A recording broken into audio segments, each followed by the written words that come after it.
Hello and welcome you all to my this session. आप सबका मेरे सेशन में बहुत बहुत स्वागत है और आप सबको मेरी तरफ से नमस्कार, आदाब, सत श्री अकाल और जय हिंद। हिंदी में एक कहावत है ना, हम लोग जनरली कहते हैं, भारत में कहा जाता है कि पहले तौलो, सोचो और फिर बोलो, वरना आप बड़बोलेपन का शिकार होंगे। अगर मैं अमेरिका के राष्ट्रपति डोनाल्ड ट्रंप के बड़बोलेपन के एग्जाम्पल्स आपके साथ डिस्कस करने लग जाऊं तो मेरा मतलब आप समझिए पूरा एक सेशन, पूरा एक दिन कम पड़ जाएगा। और अब उनका एक नया बयान भी इस समय काफी सोशल मीडिया पर वायरल हो रहा है, जिसमें वो इंडिया और चाइना को hell hole nation on this planet कहते हुए नजर आ रहे हैं। हेल होल कि भारत और चीन, ये दो देश जो हैं वो पृथ्वी पर नर्क हैं, नर्क का द्वार, हेल होल है। अब उन्होंने ऐसा क्यों कहा? दरअसल देखिए ऐसा है, ये पूरी कहानी ये है कि जो कमेंट उन्होंने पास किया, हालांकि इसके खिलाफ अब उनके खिलाफ भी कमेंट हो रहा है, और इस पोस्ट पर जब इनकी पोस्ट आई तो उनके अगेंस्ट जो है बैकलैश भी हो रहा है, और उनको काफी इस समय जो है ट्रोल किया जा रहा है। और जहां जहां भारतीय रहते हैं पूरी दुनिया में, वो सब ट्रंप को इस पूरे पोस्ट के लिए ट्रोल कर रहे हैं। हालांकि उन्होंने इसके लिए माफी मांगी है, उन्होंने कहा है नहीं, India is a great nation. लेकिन अब तो तीर निकल गया ना, अब आपने तो कह दिया कि India is a hell whole, और बड़े जोश में आके, बड़बोलेपन में आ करके उन्होंने दरअसल क्या किया, ये जो पूरा इशू है, ये इशू उनका नहीं है। उन्होंने ओरिजिनली इस बात को नहीं कहा that India is a hell hole on this planet, और इंडिया और चाइना और some other countries are hell hole on this planet. दरअसल उन्होंने अपने ट्रुथ अकाउंट पर, जो उनका ट्रुथ अकाउंट है सोशल मीडिया का, उस पर उन्होंने एक वीडियो जो है रीपोस्ट किया है। अब वो वीडियो किसका है? वो वीडियो जो है टेलीकास्ट हुआ था न्यूज मैक्स के लिए, और न्यूज मैक्स पर उस वीडियो में माइकल सेवेज का वो वीडियो था, जिसमें वो जिसका टाइटल था सेवेज नेशन। और इसी सेवेज नेशन, माइकल सेवेज के इस वीडियो में उन्होंने बोला था, माइकल सेवेज ने, कि भारत और चीन और कई देश जो हैं वो इस प्लैनेट पर हेल होल हैं, नर्क के जैसे हैं। और ये पूरा इशू जो है ना, वो अमेरिका में बर्थ जो राइट्स हैं, बर्थ सिटीजन्स के जो बर्थ राइट्स हैं, उनको लेकर के उन्होंने बोला था कि चीन और इंडिया से लोग अमेरिका आते हैं, वहां बच्चा पैदा करते हैं, और उनको अमेरिका की अपने आप नागरिकता मिल जाती है। तो वहां जो सिटीजनशिप राइट्स है, बर्थ सिटीजन जो राइट्स है, उसको लेकर के उन्होंने एक कमेंट पास किया कि चीन और इंडिया जैसे देश जो हैं वो हेल होल है। अब इसी पूरे पोस्ट को ट्रंप ने रिपोस्ट कर दिया, और जब ये रिपोस्ट किया तो तहलका तो मचना ही था, क्योंकि अमेरिका के राष्ट्रपति की तरफ से ये रिपोस्ट हुआ है और भारत को हेल होल कहा जा रहा है। तो आप ट्रंप की मानसिकता को समझिए, मतलब ये दिखाता है कि ट्रंप किस मेंटालिटी का व्यक्ति है, कि आप उसकी किसी भी बात को बहुत सीरियसली नहीं ले सकते।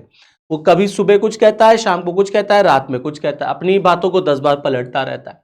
अब जब इनके पोस्ट के अगेंस्ट आवाजें उठने लग गई, जो पोस्ट उन्होंने किया, जब जब वो उसके अगेंस्ट जो है बैकलैश हुआ, भारत सरकार की तरफ से भी इस पोस्ट के खिलाफ स्टेटमेंट जारी, उन्होंने कहा ना, this post of hell hole is uninformed, inappropriate and in poor taste. हमारे विदेश मंत्रालय की तरफ से जो है पूरा कंडेम किया गया कि ट्रंप का ऐसा स्टेटमेंट इंडिया और अमेरिका के रिलेशंस को बिगाड़ सकता है।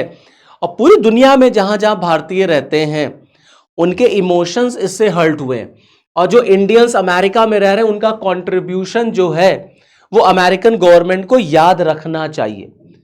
इसीलिए यूएस एम्बेसी जो इंडिया में है, फिर वो सामने आए, अब वो सफाई देने लग गए कि नहीं, ऐसा कुछ नहीं है, भारत जो है एक महान देश है। और ट्रंप की तरफ से भी तुरंत आया that India is a great country, Bharat एक महान देश है। और भारत में कई ऐसे लोग हैं जो मेरे बहुत अच्छे फ्रेंड हैं, and they are at the top. तो India is a great country with a very good friend of mine at the top. अब एक बार आपने बेइज्जती कर दी, और दूसरी बार अब आप उस पर बटरिंग करने लग गए, अब आप उस पर जो है मलाई लगा रहे हैं, उसको अब आप प्लेन कर रहे हैं। तो एक बार तो आपने तीर चला दिया, अब आप दूसरी बार कह रहे नहीं नहीं नहीं, India is a very great country. तो आप जब पोस्ट कर रहे थे तो आपको खुद सोचना चाहिए ना कि हम क्या पोस्ट कर रहे हैं, और इससे इंडिया और अमेरिका के रिलेशंस पर क्या इंपैक्ट पड़ सकता है। लेकिन एक चीज यहां बहुत अच्छी है कि इसका जवाब भारत ने तो दिया ही दिया, साथ में आप देखिए हमारे देश में जो इरानियंस रहते हैं, उन्होंने अमेरिका को मुंह तोड़ जवाब दिया। उन्होंने कहा कभी भारत आके देखो, वहां से ना देखो, कभी भारत आके देखो। और उन्होंने कहा that may be someone should book a one way cultural detox for mister Trump. मतलब ट्रंप को कल्चरल डिटॉक्स की जरूरत है, सफाई की जरूरत है, और कभी इंडिया आकर के देखो फिर बोलना कि भारत कैसा देश है, इंडिया हेल होल है इस प्लैनेट पर या नहीं है। आप देखिए एक और जो है सोशल मीडिया पर स्टेटमेंट वायरल हो रहा है, ईरान इन हैदराबाद के नाम से। द थिंग्स आई लव्ड इन मुंबई, चाय विथ बन मस्का, वड़ा पाव, पाव भाजी that could fix a bad day in 3 bites। और रोटी एंड रिस्पेक्ट की बात हो रही है, I believe in roti and respect, but stepping in to south India, भाई that is a whole different league. South India अगर आप जाइए भारत के, तो आपको ऑल टुगेदर डिफरेंट टेस्ट नजर आएगा। Like India unlocked its heaven more, trust me it is more beautiful. South India चले जाइए तो इट इज मोर ब्यूटीफुल। एक वीडियो जो है वायरल हो रहा है इस समय सोशल मीडिया पर, जिसमें महाराष्ट्र को दिखाया जा रहा था, मैं चाहता हूं आप उसको भी देखें। अब आप देखें इस वीडियो में, एक तरफ Maharashtra, one side Maharashtra and second side Maharashtra, ऐसे करके देखिए वीडियो वही है, जहां दिखाया जा रहा है कि महाराष्ट्र में एक तरफ ऊंची ऊंची इमारतें हैं, लंबी लंबी बिल्डिंगें हैं, और दूसरी तरफ महाराष्ट्र में we have waterfall, we have so much of greenery. कितना वहां पर इंफ्रास्ट्रक्चर का काम हो रहा है, मतलब आप पहचान ही नहीं पाएंगे ये इंडिया जो है, ये वो इंडिया है जिसको अंग्रेज 1947 में छोड़ के गए थे, और कह के गए थे कि भारत जो है वो कभी एक नहीं हो सकता। आज हम कितने डेवलप्ड जो है एक पाथ पर चल रहे हैं। तो ईरान की तरफ से अब यहां पर अमेरिका को जवाब दिया गया है, अमेरिका के इस पोस्ट के ऊपर। और भारत को तुमने जो है हेल होल कहा है, जो दुनिया की इस समय 6th लार्जेस्ट इकोनॉमी है। अभी कुछ दिन पहले हम 4th लार्जेस्ट थे, समझ रहे। रैपिड ग्रोथ इंडियन इकोनॉमी ने अचीव की है इस समय, massive development, massive growth Bharat इस समय दुनिया के सामने पेश कर रहा है। 2047 में इंडिया टारगेट लेके चल रहा है that we have to become a developed nation, और आप उस देश को हेल होल कह रहे हैं, उस देश को। लेकिन खैर ट्रंप के इस पोस्ट पर जवाब इंडिया को तो देना ही देना था, हमने दिया भी, साथ ही साथ में ईरान ने भी दे दिया। अब देखिए ईरान की जब बात आई तो एक न्यूज और आपके साथ मैं शेयर करना चाहता हूं कि ईरान के जो विदेश मंत्री हैं, फॉरेन मिनिस्टर अब्बास अरक्ची, आप जानते हैं ईरान के विदेश मंत्री इस समय कहां हैं? ईरान के विदेश मंत्री इस समय पहुंच चुके हैं पाकिस्तान, और वो 3 देशों की यात्रा कर रहे हैं इस समय। और 3 देशों की यात्रा पर हैं वो कौन कौन से 3 देश?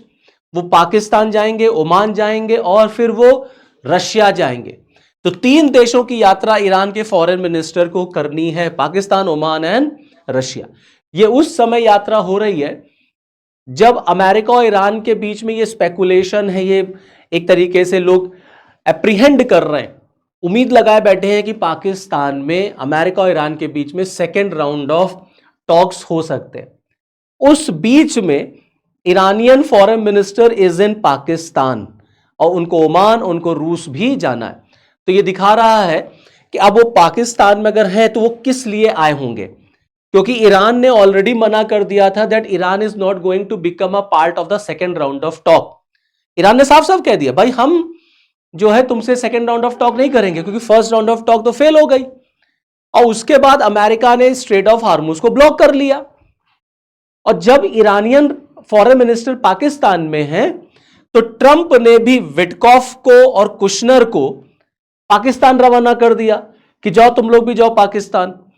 लेकिन ईरान ने तो साफ साफ मना कर दिया कि नहीं, हमें कोई बात ही नहीं करनी है, कोई डायरेक्ट जो है नेगोशिएशन, कोई डायरेक्ट बातचीत अमेरिका से नहीं होगी तब तक जब तक स्ट्रेट ऑफ हार्मुज को अमेरिका जो है वो रीओपन नहीं करता। क्योंकि 28 फरवरी से जब से ये वॉर शुरू हुई है तब से ईरान ने ब्लॉक कर दिया, ईरान ने ब्लॉक किया, और उसके बाद जब first round of dialogue fail हो गए तो अमेरिका ने स्ट्रेट ऑफ हार्मुज को ब्लॉक कर दिया। अब ईरान कह रहा है जब तक अमेरिका स्ट्रेट ऑफ हार्मूज को ओपन नहीं करेगा हम तब तक कोई भी बातचीत नहीं करेंगे, कोई भी बातचीत नहीं होगी। अमेरिका कह रहा है जब तक ईरान डील नहीं करेगा हमारे साथ हम स्ट्रेट ऑफ हार्मूज को रीओपन नहीं करेंगे। तो मामला जो है कुल मिलाकर के इन दोनों देशों के बीच में यहां पर ऐसे फंसा हुआ है। अमेरिका की अपनी कंडीशंस है, ईरान की अपनी कंडीशंस है, दोनों में से कोई कॉम्प्रोमाइज करने को तैयार नहीं है। लेकिन यह एक बड़ा स्टेप है ईरान के फॉरेन मिनिस्टर का कि वो पाकिस्तान के दौरे पर हैं, ओमान और फिर रशिया और चीन ये इस समय इस वॉर में विन विन सिचुएशन में है। चीन और रशिया दोनों ईरान का साथ दे रहे हैं, दोनों ईरान का साथ दे रहे हैं, कह रहे ठीक है मारो अमेरिका को, ये है ही ऐसा, इसको जितना मार सकते हो मारो। तो चीन भी खुश हो रहा है, रशिया भी खुश हो रहा है कि हमारा तो कुछ जा नहीं रहा और उल्टे अमेरिका का नुकसान हो रहा है, इकोनॉमिकली भी मिलिट्रली भी। और जितना अमेरिका इन्वॉल्व होगा इधर उधर उतना उसका दिमाग भटका रहेगा, ताइवान से भटका रहेगा, यूक्रेन से भटका रहेगा।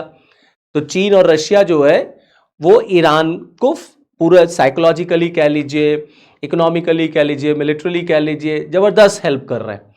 उधर आपने देखा होगा कुछ दिन पहले मुनीर, इनकी बात भी होना बहुत जरूरी है, पाकिस्तान का मतलब ही है आसिम मुनीर जो है अभी कुछ दिन पहले ईरान गए थे, 3 दिनों की यात्रा थी उनकी, फिर ईरान से उनको अमेरिका जाना था। तो मुनीर पहुंचे ईरान क्योंकि फर्स्ट राउंड ऑफ जो टॉक्स थे वो फेल हो गए। तो अमेरिका ने मुनीर को अपॉइंट किया, मुनीर को भेजा ईरान, कहा जाओ समझाओ जा करके इस कोई डील करो, सेकेंड राउंड ऑफ डायलॉग करो। तो मुनीर पहुंच गए ईरान और वहां जाकर के उन्होंने समझाया, फिर वहां से वो अमेरिका गए। दूसरी तरफ आप देखेंगे पाकिस्तान के जो प्राइम मिनिस्टर हैं शहबाज, वो 3 मुस्लिम देशों की यात्रा पर चले गए थे, सऊदी गए थे, टर्की गए, इजिप्ट गए, ताकि मुस्लिम कम्युनिटी का, मुस्लिम देशों का इसमें हम सपोर्ट ले सकें, उनको इन्वॉल्व कर सकें और एनी हाउ ईरान और अमेरिका को हम डायलॉग टेबल पर ला सके, जिससे दुनिया को यह लगे कि पाकिस्तान जो है वो बहुत मेहनत कर रहा है, पाकिस्तान बड़ा नेक काम कर रहा है और पाकिस्तान ने देखिए इतनी बड़ी जंग को रुकवा दिया। अगर पाकिस्तान मीडिएट ना करता तो भैया ये जंग जो है वो बिल्कुल भी रुक नहीं पाती। तो पाकिस्तान दरअसल ना अपनी इमेज को रीहॉइलिंग कर रहा है, वो उसको फिर से रीशेप कर रहा है कि जिस देश को पूरी दुनिया में लोग आतंकवाद से जोड़ते हैं वो दुनिया को दिखाना चाह रहा है कि देखिए मैं खुद विक्टिम हूं टेररिज्म का and Pakistan stands for piece, इसीलिए पाकिस्तान को पीस प्राइज मिलना चाहिए, नोबेल पीस प्राइज मिलना चाहिए। तो मुनीर गए ईरान और शहबाज चले गए 3 मुस्लिम कंट्रीज, लेकिन कुछ नहीं हुआ, कुछ नहीं हुआ। सेकेंड राउंड ऑफ डायलॉग होनी थी, ईरान का डेलीगेशन आया ही नहीं, ईरान ने साफ साफ मना कर दिया, कहा हम नहीं आएंगे, हम नहीं आएंगे, हम ट्रंप से कोई बातचीत नहीं करेंगे। तो वही जो मैं आपको बता रहा था कि ट्रंप कह रहे हैं US will not lift Hormuz blockade, हम तब तक हार्मूज को ओपन नहीं करेंगे जब तक ईरान कोई डील नहीं करता। और उधर देखिए आप, अमेरिका ने अभी ईरानियन शिप को भी अपने कब्जे में कर लिया था, अपने होल्ड में ले लिया था। तो एक ये पूरा स्ट्रेट ऑफ हार्मूज जो है ना इकोनॉमिकली बड़ा इंपॉर्टेंट है और पूरा उसी के लिए ये इस समय जंग चल रही है। दरअसल अमेरिका ना स्ट्रेट ऑफ हार्मूज को ब्लॉक करके ईरान के ऊपर इकोनॉमिकल प्रेशर जो है एक इकोनॉमिकल प्रेशर बिल्डअप करना चाहता है कि ईरान इकोनॉमिकली इतना टूट जाए कि वो फाइनली जो है वो बातचीत करने के लिए आए और सरेंडर कर दे, क्योंकि ईरान का मैक्सिमम एक्सपोर्ट यहीं से होता है स्ट्रेट ऑफ हार्मूज से, और उसका मैक्सिमम एक्सपोर्ट क्या है, क्रूड ऑयल, और कहां जाता है, चाइना 90%। आप देखेंगे सबसे बड़ा जो बायर है, biggest buyer of Iranian crude oil is China. और चाइना को इसीलिए स्ट्रेट ऑफ हार्मूज जब बंद हुआ उसके बाद भी आप देखेंगे चाइना के लिए कोई भी सप्लाई कट नहीं था। For China strait of Hormuz has been open always, हमेशा उसके लिए खुला था। And 90% of Chinese crude oil या चाइना का जो इंपोर्ट है क्रूड ऑयल का दैट इज फ्रॉम ईरान। तो ऑटोमेटिकली ईरान को इकोनॉमिकल हेल्प तो हो ही रही है। और ईरान ने देखिए पेट्रो डॉलर की जगह पर पेट्रो युआन को एक्सेप्ट करने की बात की थी। आप इस फिगर से समझ सकते हैं, देखिए जहां चाइना 2022 में 75% अपना क्रूड ऑयल ईरान से लेता था, 23 में 83 हो गया और 24 में आप देखेंगे 90 हो गया। तो ईरान का क्रूड ऑयल एक्सपोर्ट सबसे ज्यादा चीन को होता है। अब अमेरिका ये जानता है कि चाइना जो है वो जितना इकोनॉमिकली पावरफुल होगा, अमेरिकन हेजेमनी को वो उतना ही ज्यादा चैलेंज करेगा। तो अमेरिका ये कभी नहीं चाहता है कि China should become super power और चाइना जो है वो अमेरिका को चैलेंज करे। American hegemony should always be there, dollar hegemony should always be there, de dollarization नहीं, युआन की हेजेमनी नहीं होनी चाहिए। अब इन सब चीजों के लिए China indirect, America indirect way में चाइना को दरअसल काउंटर कर रहा है, चाइना को अटैक कर रहा है। तो स्ट्रेट ऑफ हार्मूज को ब्लॉक करके उसका डायरेक्ट, ईरान तो है कि हम ईरान को आर्थिक रूप से इकोनॉमिकली बहुत वीक कर दें, बट उसका जो लंबा, जो उसकी जो लंबी सोच है, तो जो उसका विजन है, या ये कह लीजिए जो उसके माइंड में खिचड़ी पक रही, that is to counter China, कि कैसे हम चाइना की जो ऑयल सप्लाई उसको रोके। इसीलिए कुछ दिन पहले आप देखिए अमेरिका ने स्ट्रेट ऑफ मलक्का पर भी कंट्रोल करने की बात कही थी।